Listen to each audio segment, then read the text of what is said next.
Olá, paz do Senhor a todos, meus queridos pré-adolescentes e professores de escola dominical. Hoje estamos dando continuidade ao trimestre que tem como tema o melhor tema que pode existir: Jesus, o Salvador. Estamos estudando sobre a vida de Jesus através do Evangelho segundo escreveu Lucas. Lucas, né, o médico, um dos apóstolos que era médico, e ele narra a vida de Jesus, o Jesus humano, né, o Jesus histórico, como a teologia ela chama. Então, nós estamos dando sequência, estamos na lição número 3, que tem por título O Amigo dos Pecadores. Nesta lição, ela tem uma peculiaridade. Nós vamos identificar o versículo-chave de todo o Evangelho de Lucas, certo? Então, se você quiser ir acompanhando o Evangelho, aproveitar esse momento, esse trimestre, para fazer uma leitura do Evangelho de Lucas todo, é de grande proveito para a sua vida, certo? E, como falei, não saia daí, certo? Permaneça aí, que no momento oportuno nós iremos identificar aqui o versículo-chave, o versículo principal do Evangelho de Lucas. O texto áureo. Se o Evangelho de Lucas se perdesse e só restasse dele este versículo, já seria o suficiente de transmitir toda a mensagem do Evangelho de Lucas. Ok? Eu sou Jonas Dias, professor de escola bíblica e membro da Assembleia de Deus da cidade de Bahia, na Paraíba. O dirigente da nossa congregação é o irmão Aldo Rodrigues. E o nosso pastor, o pastor da cidade, é o pastor Marinaldo Soares Lopes. Se você ainda não é inscrito, peço que inscreva-se nesse canal para acompanhar este trimestre junto conosco. Nosso objetivo é que você seja mais edificado na palavra de Deus e fornecer subsídios para professores de escola dominical. Então, a lição de hoje é a lição de número 3, que tem por título Amigo dos Pecadores. Jesus como amigo dos pecadores. E vamos abordar a história de Zaqueu, certo? A conversão do chefe dos publicanos, chamado Zaqueu.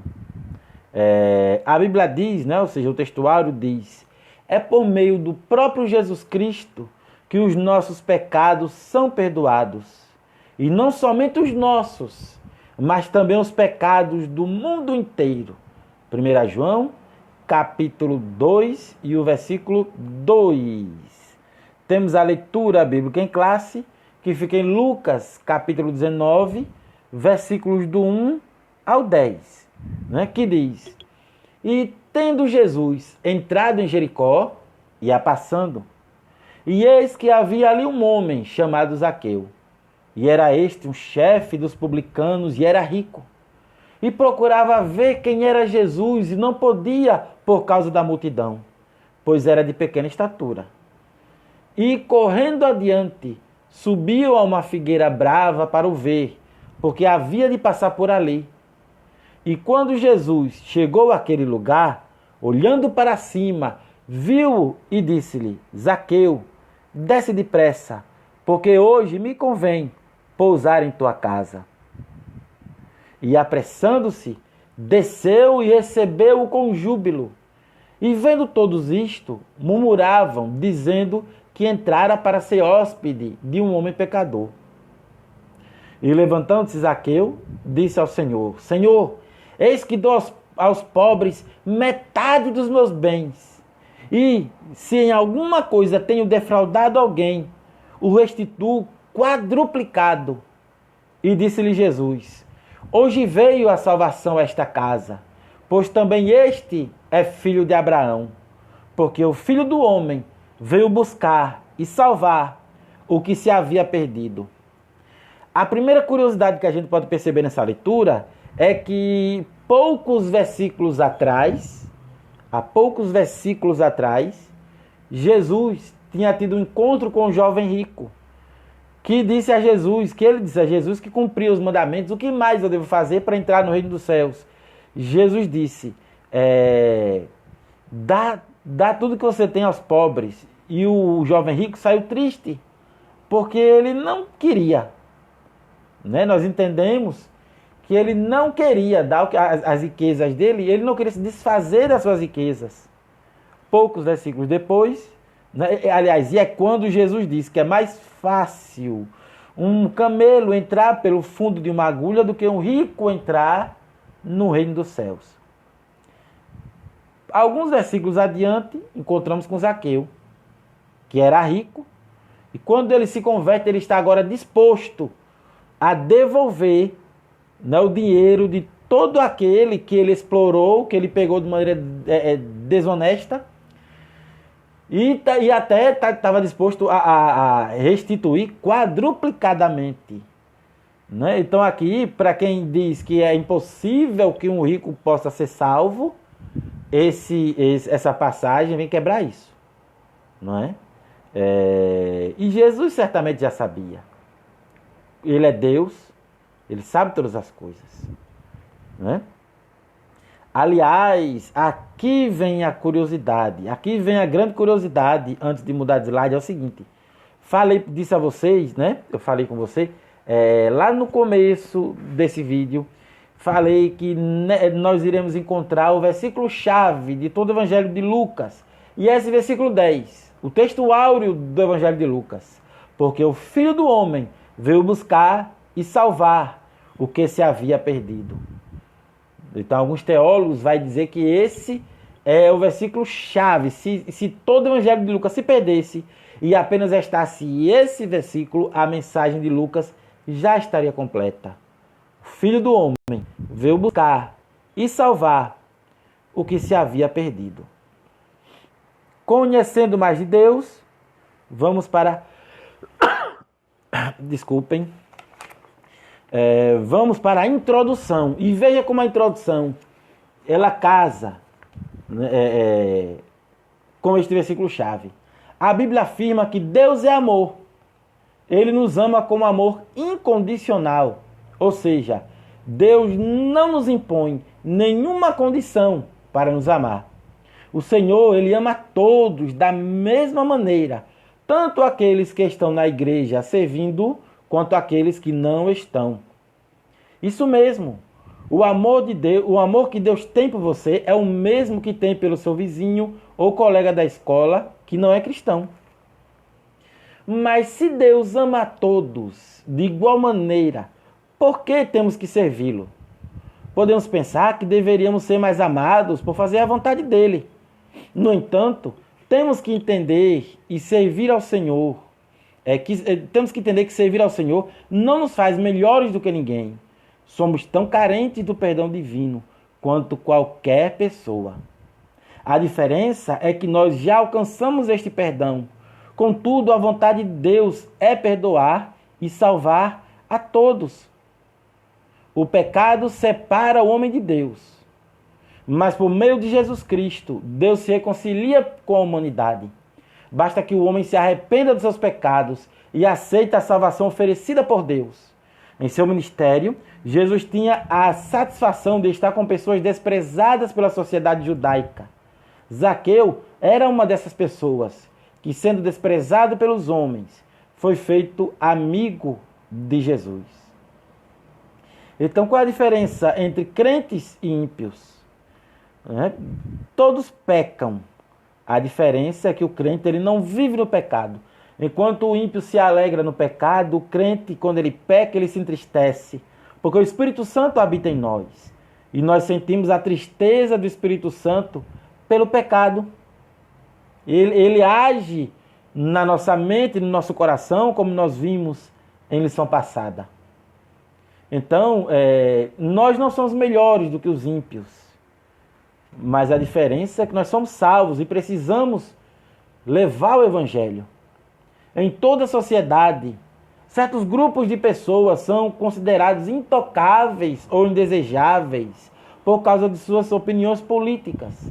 de seu comportamento, né, de seu comportamento imoral ou estilo de vida. Não devemos ceder à pressão social que nos força a evitar estas pessoas. Jesus as ama e elas precisam ouvir as boas novas.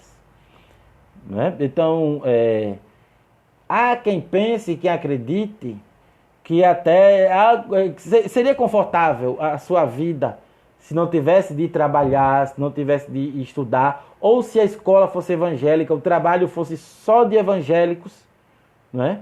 Mas o fato é que o nosso trabalho, por mais ímpios que tenham ali, aí, quanto mais ímpios tiver, mais ele se torna o nosso campo missionário.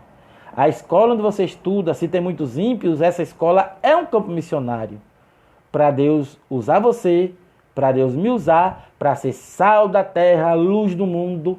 Então temos que temos que interagir com a sociedade. Temos que aceitar o próximo como ele é, amá-los, mas não sermos influenciados por ele. Aí é que está a diferença. Principalmente na fase da pré-adolescência, que há essa necessidade, nós sentimos a necessidade fazermos parte de um grupo. Mas se o grupo é formado por ímpios, por atitudes que você sabe que não agradam a Deus, então você não se mistura, mas também não quer dizer que não vai falar. Você procura influenciar, levar o evangelho àquela pessoa. Nós temos aqui o Zaqueu, né? O primeiro tópico, né? Antes tem essa reflexão. Se tivéssemos os olhos de Cristo, nunca consideraríamos ninguém pecaminoso ou endurecido demais para a graça salvadora revelada em Jesus Cristo. Quem escreveu isso foi Meyer Pearman, né?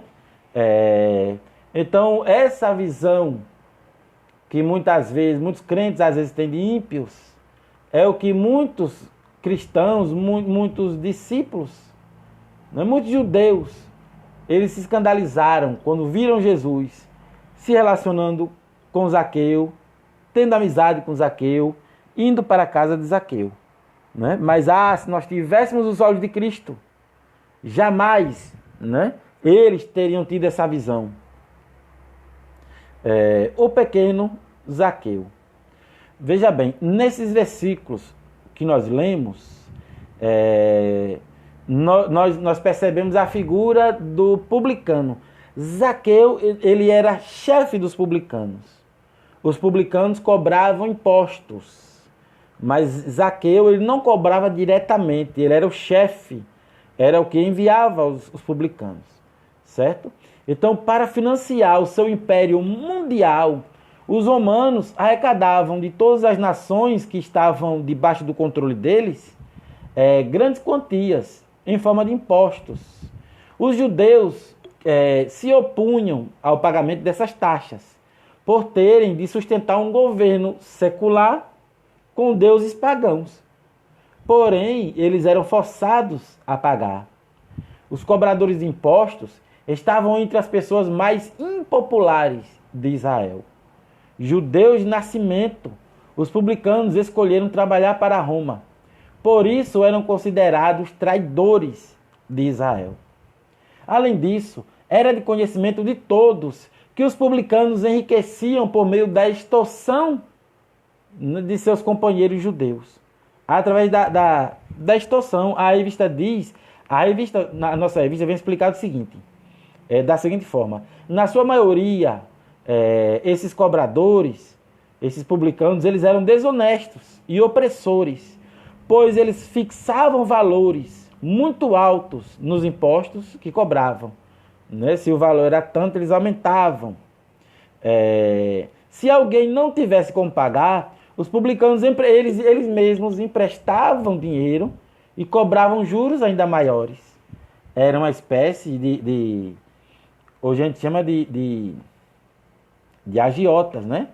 Então, além de cobrar, eles faziam um tipo de agiotagem. Então, sempre as taxas eram altas, né? Isso forçava, os judeus tinham a necessidade de pegar emprestado para pagar, então continuava em dívida, então isso tornava uma bola de neve, uma dívida constante, uma dívida eterna. E nisso nós vemos que Muitos líderes religiosos, eles até, para eles, se o povo judeu se revoltasse, não pagasse imposto, eles estariam fazendo a coisa certa. Porque por causa disso, né, gerava muita revolta. Os judeus sabiam que eram explorados. Então quem era um publicano, quem era chefe dos publicanos, eram impopulares.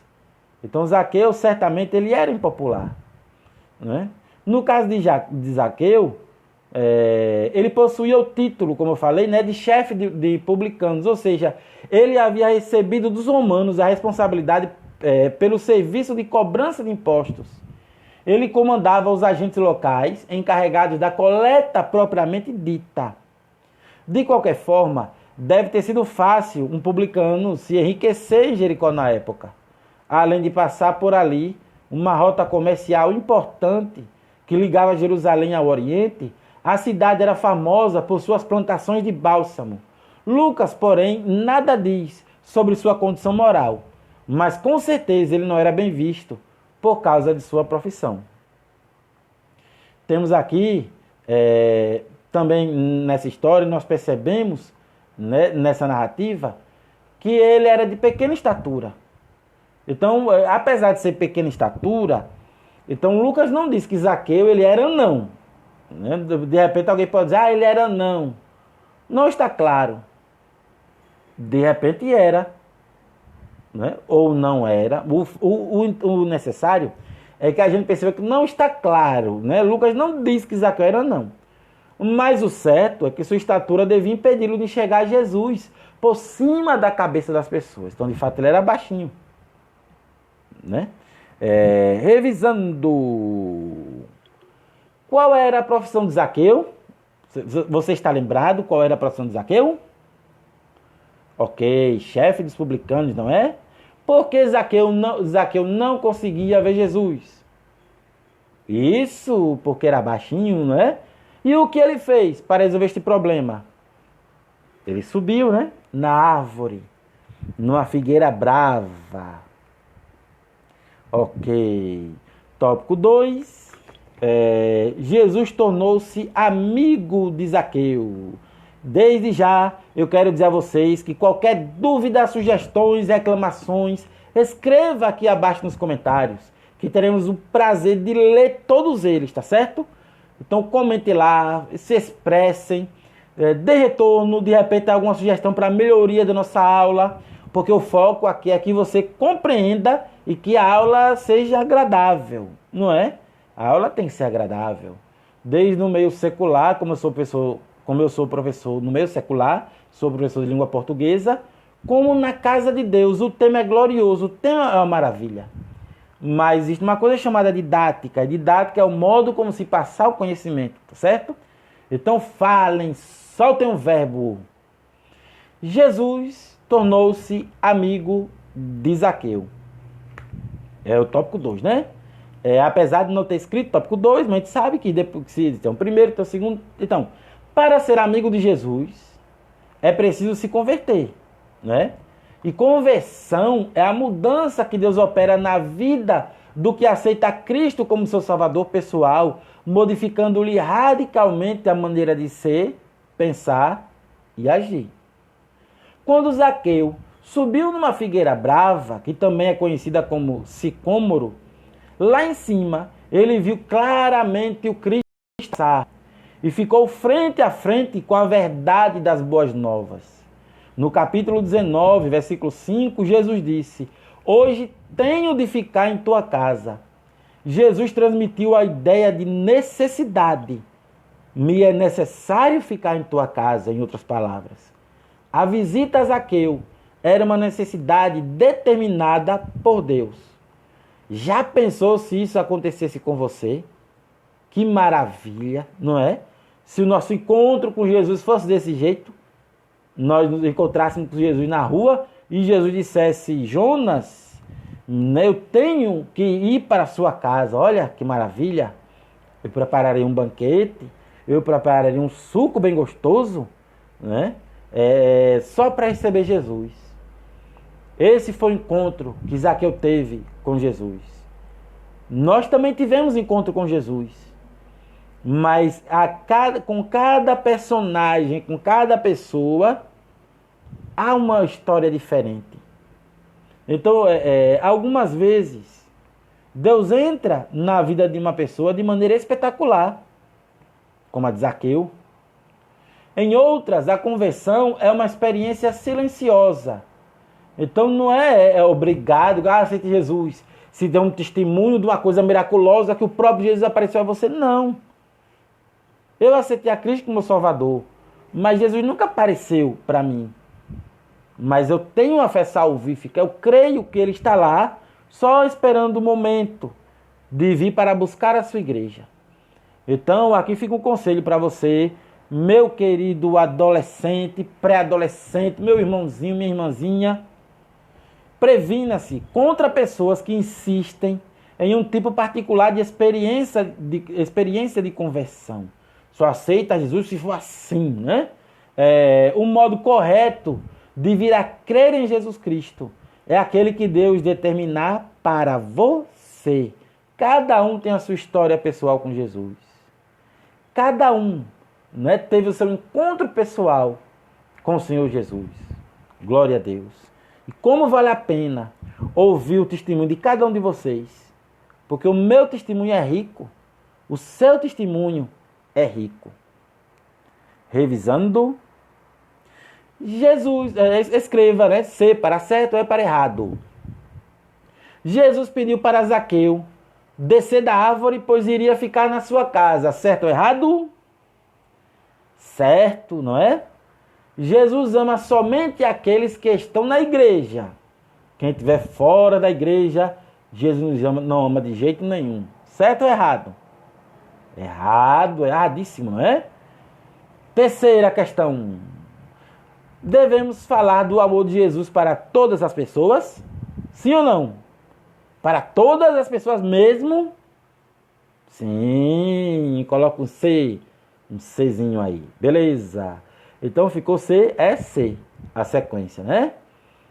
Tópico 3, tópico seguinte. Ao encontrar com Jesus, Zaqueu arrependeu-se. Arrependimento é uma mudança de pensamento que gera uma mudança de atitude. Arrependimento é uma mudança de pensamento que gera uma mudança de atitude.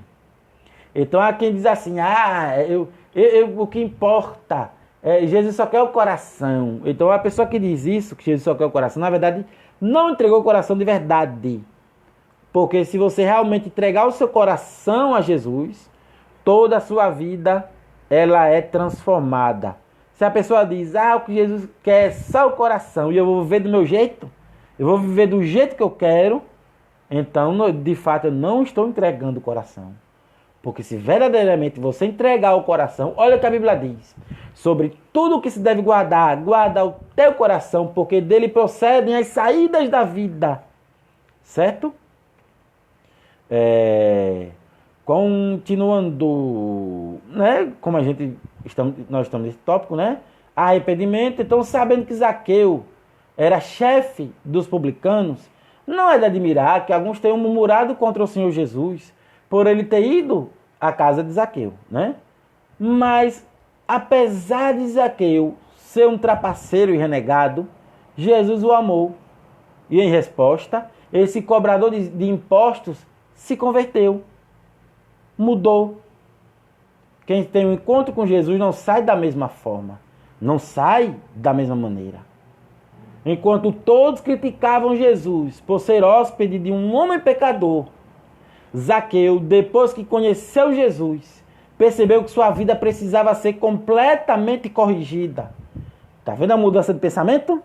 E espontaneamente manifesta o fruto da visita do Senhor, da visita de Jesus. Ele manifesta esse fruto. Então o pensamento torna-se ação. A mudança de pensamento se transforma na mudança de atitude. E Zaqueu disse a Jesus, Senhor, eis que eu dou aos pobres metade dos meus bens. Né? Então veja a mudança. E Se em alguma coisa tenho defraudado alguém, tenho roubado alguém, tenho explorado, tenho pego dinheiro de maneira injusta, eu restituo, eu dou de volta 4 vezes mais. Tá vendo como o Zaqueu aqui no Nordeste a gente é arrochado? Tá vendo como o Zaqueu se converteu e ficou arrochado? E isso foi uma confissão. A confissão sincera de pecado e a verdadeira fé salvífica em Cristo resultarão na transformação da conduta externa da pessoa. Ninguém pode chegar a conhecer a Cristo, aceitar a sua salvação e ao mesmo tempo continuar no pecado, sendo desonesto e duro de coração para com o próximo. Não tem como.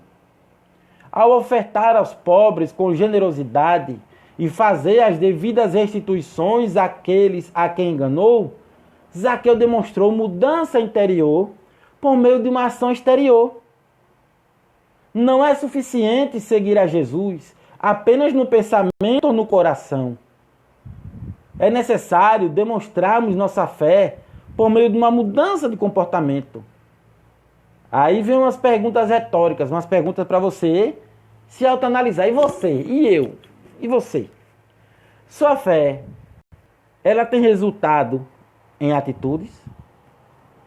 Que mudanças na sua vida você precisa fazer? Então é para isso que vem a lição. Conhecer a história de Zaqueu, o amor de Jesus pelo ser humano, pelo pecador, e nos autoanalisarmos. Não é? Então a minha fé, ela resulta em ação. Como é que têm sido as minhas atitudes?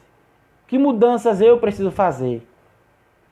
A santificação, ela é um processo. Nós estamos melhorando a cada dia, sempre melhorando, sempre melhorando. Tem até um louvor, um corinho que cantam na escola dominical, na central, o irmão Irineu, ele canta sempre melhorando, sempre melhorando, sempre melhorando no Senhor. Você conhece?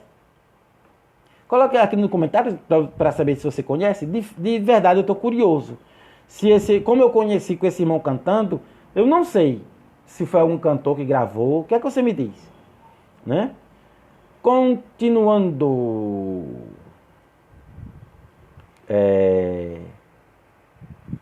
Sim, terceiro tópico já, né? Eita, como voa. Ok, então, nós falamos de arrependimento, né? Jesus, ele tinha dito que a salvação de um rico era praticamente impossível no encontro com o jovem rico. Mas Deus tornou isso possível. De modo que Zaqueu agora é filho de Abraão. É um verdadeiro israelita que anda nas pisadas da fé do patriarca. Que maravilha, não é? E, novamente, no versículo 10, nós abordamos novamente esse último versículo, que é o versículo chave. Você se lembra do versículo chave que eu falei no início?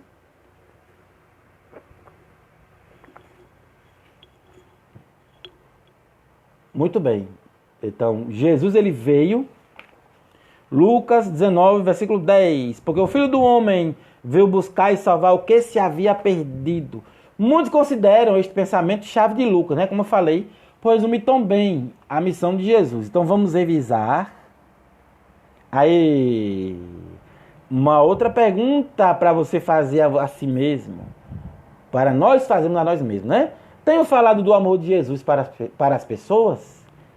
Tenho falado do amor de Jesus para as pessoas? Tenho cumprido o ID do Senhor? Então, Jesus nos convida, nos ordena a levar a sua palavra, o Evangelho, né? Não somente a outras nações, mas aos nossos vizinhos, mas aos nossos colegas de escola, de faculdade, também aos nossos colegas de trabalho. Aqui entra uma curiosidade, o seguinte, quando eu estava na faculdade, graças a Deus, na escola, isso deve acontecer com você também. Algum momento ou outro eu falava do amor de Jesus a alguns colegas. E na faculdade eu também cheguei a falar do amor de Jesus a alguns colegas, mas eu tinha uma raiva, porque eu nunca ganhei uma alma para Jesus. E eu ficava, meu Deus. Tanto que eu prego, às vezes eu falo. Eu não pregava de abrir a Bíblia, olhe, numa conversa. De repente se falava de Jesus, não é? E eu citava a Bíblia, era um evangelismo pessoal. Mas a minha raiva é que eu não ganhava, a pessoa se comovia, ouvia aquela palavra na universidade, no meu acadêmico, né? Com todas as pessoas críticas, mas tinha aquele coração aberto para a palavra. Mas não tinha vontade de ir para uma igreja, não queria aceitar Jesus. E eu ficava com raiva. Até que eu ouvi da situação, né? A raiva da situação. Então, eu ouvi uma ilustração que dizia de um patrão que ele contrata um homem e dá para trabalho, né? Dá a ele uma marreta, leva ele para diante de uma rocha e diz: o seu trabalho vai ser martelar a rocha, bater com a marreta na rocha. Ele, ok. Então, de manhã ele dá a primeira marretada na rocha e não cai nada, nem um pó da rocha. E ele bate novamente e não cai nenhuma lasca da rocha. E ele passa o dia todo batendo, pem, pem, pem. Parece a rocha do Lajedo de Pai Mateus, que tem aqui no interior da Paraíba. E nada. Então, no fim do expediente, ele retorna com a marreta, chega o patrão e diz: olha, eu quero pedir demissão. E o patrão, por quê? Não, porque você me contratou para eu marretar ali a rocha. Porém, eu passei o dia todo batendo com a marreta e não quebrei nada. E o patrão olha para ele e disse: quem disse que eu lhe contratei para quebrar a rocha? Eu lhe contratei, foi para bater na rocha. Essa ilustração nós trazemos para o evangelismo. Jesus não chamou você para salvar vidas. Jesus não chamou você para convencer o ser humano do pecado, da justiça e do juízo. Isso é papel do Espírito Santo. É o Espírito Santo que convence o homem do pecado, da justiça e do juízo. O seu papel é evangelizar, é levar a palavra, é bater na rocha. Mas o quebrar é de Deus. Então, desde que eu entendi isso, então mudou. A minha raiva mudou. Então, meus queridos irmãos, esta história revela que Jesus ainda continuava a buscar e salvar os perdidos, como no versículo 10. Bem poucos dias antes da sua crucificação, foi este o propósito da sua vinda. Você pode conferir em Ezequiel, capítulo 34, e o versículo 16. Zaqueu, um publicano ou cobrador de impostos, ganhava muito bem a vida, cobrando do povo mais do que devia. Por este motivo, o povo desprezava os publicanos. O interesse de Jesus por Zaqueu nos estimula a levar o evangelho aos rejeitados pela sociedade, pois todos os seres humanos estão perdidos e necessitam de Cristo. E a lição desta semana fica por aqui. Se esta aula foi uma bênção para você, me dê um sinal deixando seu like neste vídeo e compartilhe para que outras pessoas também sejam abençoadas, ok? Então, a paz do Senhor e até a próxima. E eu desejo a todos uma aula abençoada nas suas congregações. Em nome de Jesus. Amém.